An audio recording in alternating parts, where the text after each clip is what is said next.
Hello guys, आ चुके एक और ब्रांड न्यू वीडियो के साथ। ये वीडियो में हम डिस्कस करेंगे हाइपरटेंशन क्या होता है, हाइपरटेंशन के कॉजेस क्या है, हाइपरटेंशन को हम कैसे प्रिवेंट कर सकते हैं। वीडियो बहुत ज्यादा इंटरेस्टिंग होने वाली है, तो आप लोग एंड तक जरूर देखना।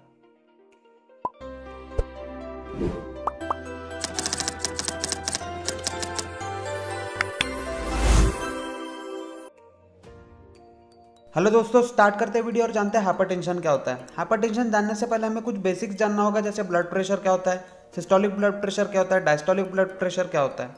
सभी चीज़ आपको बताऊंगा, मैं सभी चीज़ें क्लियर करूंगा। तो फर्स्टली देखते हैं ब्लड प्रेशर क्या होता है। Blood pressure means force exerted by circulating blood against the wall of arteries. Blood एक फोर्स है जो एक्सर्ट होता है वॉल ऑफ आर्टरीज पे बाय सर्कुलेटिंग ब्लड। तो अब ये फोर्स को हम मेजर कैसे करेंगे? तो नॉर्मली हम ब्लड प्रेशर को मेजर करते हैं मिलीमीटर्स ऑफ मर्क्यूरी में, जिसे हम शॉर्ट में mm/Hg बोलते हैं। हम ब्लड को हमेशा दो फिगर्स में नोट करते हैं, एक सिस्टोलिक ब्लड प्रेशर, नेक्स्ट है डायस्टोलिक ब्लड प्रेशर। जब हार्ट ब्लड को आउटसाइड पुश करता है उसे हम सिस्टोलिक ब्लड प्रेशर बोलते हैं। जब हार्ट रेस्टिंग पोजीशन में रहता है बिटवीन द बीट्स उसे हम डायस्टोलिक ब्लड प्रेशर बोलते हैं। फॉर एग्जांपल, अगर हमारा बीपी 140/90 mm/Hg है तो 150 जो वैल्यू रहेगी सिस्टोलिक ब्लड प्रेशर की वैल्यू रहेगी, और जो 90 जो वैल्यू है वो डायस्टोलिक ब्लड प्रेशर की वैल्यू रहेगी। नॉर्मल बीपी हमेशा 90/60 mm/Hg और 120/80 mm/Hg के बीच में ही रहता है। अगर ये वैल्यू बढ़ के 140/90 mm/Hg और या फिर उससे ज़्यादा होता है तो इसे हम हाई ब्लड प्रेशर कंसिडर करेंगे।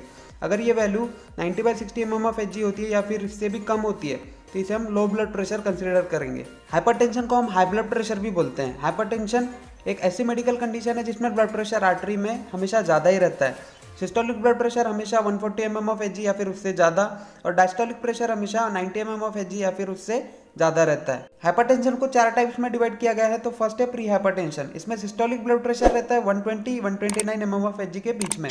डायस्टोलिक प्रेशर रहता है 80-89 mm/Hg के बीच में। देन सेकंड टाइप है hypertension stage 1।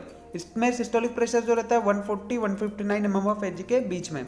Diastolic blood pressure रहता है 90 या फिर 99 mm/Hg। देन थर्ड टाइप है हाइपरटेंशन स्टेज 2। इसमें सिस्टोलिक ब्लड प्रेशर रहता है 160 mm/Hg या फिर उससे इक्वल या फिर उससे भी ज़्यादा। डायस्टोलिक ब्लड प्रेशर रहता है 100 mm/Hg या फिर उससे भी ज़्यादा। Then last and fourth type है प्रेगनेंसी इंड्यूस्ड हाइपरटेंशन। ये हाइपरटेंशन होने के ज़्यादा चांसेस रहते हैं प्रेगनेंसी में, क्योंकि प्रेग्नेंट वुमन में बहुत सारे हार्मोन्स और एंजाइम्स डेवलप होते हैं, जिसकी वजह से PIH होने के ज़्यादा चांसेस रहते हैं। देन हम देखेंगे इटियोलॉजी क्या है। तो इसमें 2 टाइप्स इंक्लूड किए गए हैं। फर्स्ट है प्राइमरी हाइपरटेंशन और सेकंड है सेकेंडरी हाइपरटेंशन।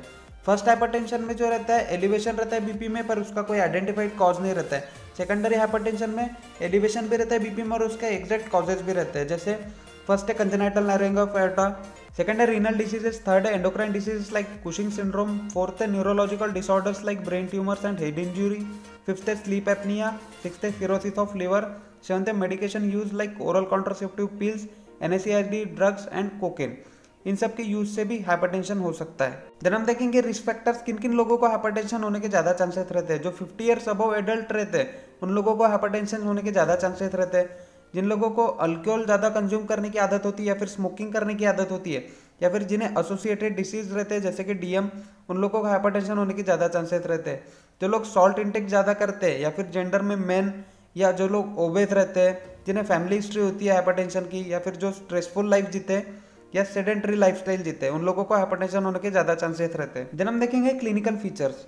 वैसे तो इस डिसीज़ के ज़्यादातर सिम्टम्स होते नहीं है, इसीलिए इसे साइलेंट किलर डिसीज़ भी कहा जाता है। पर किसी किसी पेशेंट में कुछ सिम्टम्स दिखते हैं, जैसे कि headache, blur vision, dizziness, nausea, vomiting, fatigue, confusion, epistaxis, chest pain, shortness of breath, irregular heartbeat. Then हम डायग्नोस्टिक इवोल्यूशन देखेंगे, किन किन डायग्नोस्टिक टेस्ट से हम फाइंड आउट कर सकते हैं कि हमें हाइपरटेंशन है या नहीं। तो हम history collection and physical examination through find out कर सकते हैं, या फिर हमें मेडिकल हिस्ट्री रहेगी DM की, या कोई एसोसिएटेड डिसीज रहेंगे तो उनसे हम फाइंड आउट कर सकते हैं।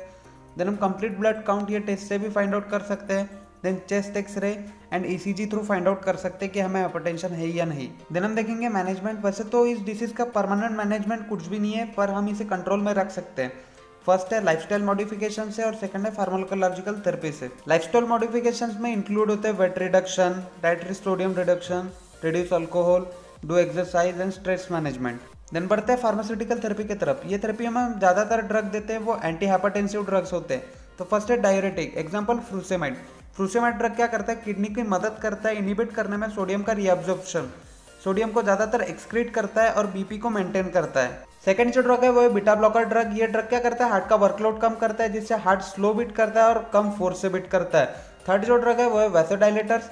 ये ड्रग क्या करते हैं, आर्टरीज को डायलेट करते हैं और नैरोइंग होने से प्रिवेंट करते हैं, जिससे ब्लड प्रेशर फॉल होता है और मेंटेन होता है। फोर्थ ड्रग है वो है हमारा एसी इनहिबिटर्स। ये ड्रग क्या करता है, एंजियोटेंसिन 1 को एंजियोटेंसिन 2 में कन्वर्ट नहीं होने देता और वैसोकंस्ट्रिक्शन को प्रिवेंट करता है, जिससे बीपी मेंटेन रहता है। Then fifth and last drug जो है वो है हमारा कैल्शियम चैनल ब्लॉकर। ये ड्रग क्या करता है, एक्स्ट्रा सेलुलर मूवमेंट प्रिवेंट करता है कैल्शियम की, जिससे वैसोडाइलेशन होता है और हार्ट रेट भी डिक्रीज होते हैं, जिससे बीपी मेंटेन रहता है। तो आज के लिए बस इतना ही। अगर आप लोगों को वीडियो पसंद आई हो तो वीडियो को लाइक और चैनल को सब्सक्राइब करना मत भूलना और कमेंट सेक्शन में बताना कि